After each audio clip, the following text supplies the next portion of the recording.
Yahobu, Bapak Ibu Pendeta, Sinenge, Majelis dan warga Gereja Amin, ini adalah channel YouTube Sinode Gereja Amin. Karena itu, bagi yang mencintai Gereja Amin, tontonlah, subscribe, like, dan bagikan. Gereja Amin yang tangguh, mandiri, dan peduli. Tuhan Yesus memberkati.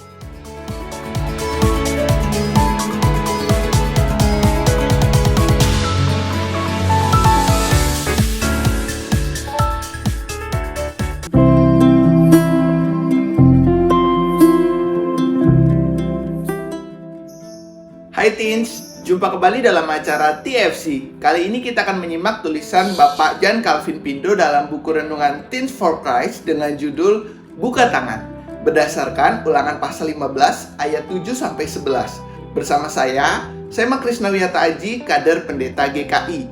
Nah, rekan-rekan, sebelum kita merenungkan firman Tuhan, mari kita berdoa. Ya Allah yang penuh pengasih dalam kehidupan kami, saat ini kami menyediakan waktu bagimu untuk merenungkan firman-Mu. Biarlah melalui firman-Mu kami senantiasa diingatkan untuk memiliki kepekaan dalam kami membuka tangan kami. Mampukan kami dalam keterbatasan kami untuk kami dapat memahami firman-Mu, juga melakukan firman-Mu.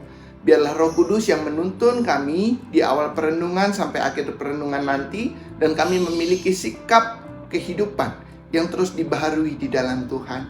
Di dalam nama Tuhan Yesus, melalui kuasa Roh Kudus kami telah berdoa dan memohon. Amin. Nah, rekan-rekan yang terkasih di dalam Tuhan, yang menjadi pusat permenungan kita pada hari ini adalah Ulangan pasalnya yang ke-15, ayatnya yang ke-11. Saya akan membacakan untuk kita semua. Haruslah engkau membuka tangan lebar-lebar bagi saudaramu yang tertindas dan yang miskin di negerimu. Nah, rekan-rekan yang terkasih di dalam Tuhan, kemiskinan adalah sebuah kondisi di mana seseorang tidak mampu memenuhi kebutuhan dasar kehidupannya, seperti makanan, pakaian, tempat tinggal, kesehatan, dan bahkan pendidikan. Dalam bacaan hari ini, umat Israel diingatkan untuk memperhatikan kenyataan bahwa orang miskin akan selalu ada di negeri mereka. Keberadaan orang miskin adalah keniscayaan. Keberadaan mereka bukanlah hal yang dapat atau boleh diabaikan. Kalau teman-teman ingat gitu ya, beberapa waktu lalu ada seorang YouTuber yang datang ke Indonesia dan mengatakan, "Minggir lu miskin." Nah, tetapi sebagai orang Kristen kita diajak bersama-sama untuk tidak mengabaikan mereka, tetapi melihat mereka sebagai sebuah keberadaan, sebagai makhluk sosial berada bersama-sama dengan kita di tempat dimanapun kita berada. Sebaliknya, keberadaan orang miskin dapat menyadarkan orang-orang yang kaya agar bersedia berbagi dengan mereka. Itu sebabnya Musa memerintahkan dengan tegas kepada umat Israel yang kaya agar mereka membuka tangan lebar-lebar bagi orang miskin. Membuka tangan lebar-lebar berarti bersedia untuk memberikan bantuan yang cukup sesuai keperluan mereka. Bukan hanya itu, membuka tangan lebar-lebar juga berarti tidak berlaku durjana dan culas dalam memberikan bantuan hanya karena akan tiba tahun pembebasan. Hukum di Israel menyatakan bahwa setiap kelipatan 7 adalah tahun pembebasan. Oleh karena itu, semua utang pun harus dihapuskan. Teens, dengan menggunakan ukuran yang seperti disampaikan di atas, kita dapat mengetahui apakah kita termasuk dalam kelompok orang miskin atau tidak. Bila kita tidak termasuk dalam kelompok orang miskin, maka kita wajib untuk membuka tangan lebar-lebar bagi mereka yang miskin.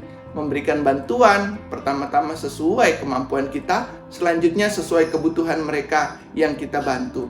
Bantuan tidak sekedar berupa materi, berupa makanan, atau juga berupa hal-hal yang bersifat berbentuk gitu ya. Tetapi bantuan juga bisa kita berikan ketika kita bisa mengajari mereka, kita bisa membimbing mereka, kita bisa membekali mereka dengan kemampuan atau talenta yang kita miliki. Seperti contohnya dalam pelajaran, juga dalam kita bermain musik, juga dalam pelayanan kita. Kita bisa memberikan apapun ketika mungkin kita nggak punya apa-apa untuk dibagikan, tetapi Tuhan memberikan kita talenta yang luar biasa. Tuhan memberikan kita karunia yang sungguh amat baik dalam kehidupan kita. Maka bagikanlah itu kepada orang-orang yang membutuhkan. Orang-orang yang mau untuk belajar senantiasa bagaimana dia bisa menjadi berkat bagi kehidupannya. Nah, rekan-rekan yang terkasih, jangan lupa kalau kita sudah memberikan bantuan, janganlah kita mengharapkan bantuan itu kembali. Artinya, semua bantuan itu harus diberikan dengan tulus ikhlas. Berikan bantuan karena kita memang bisa memberikannya tanpa mengharap kembali atau pamrih gitu ya.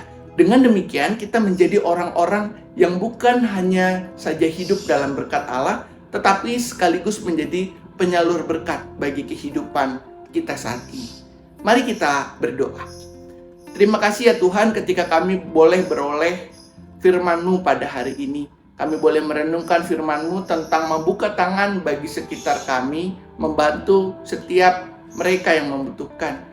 Mampukan kami ya Allah untuk senantiasa melihat kebutuhan sesama kami dan membantu setiap mereka. Karena kami sadar keberadaan kami adalah untuk menjadi berkat.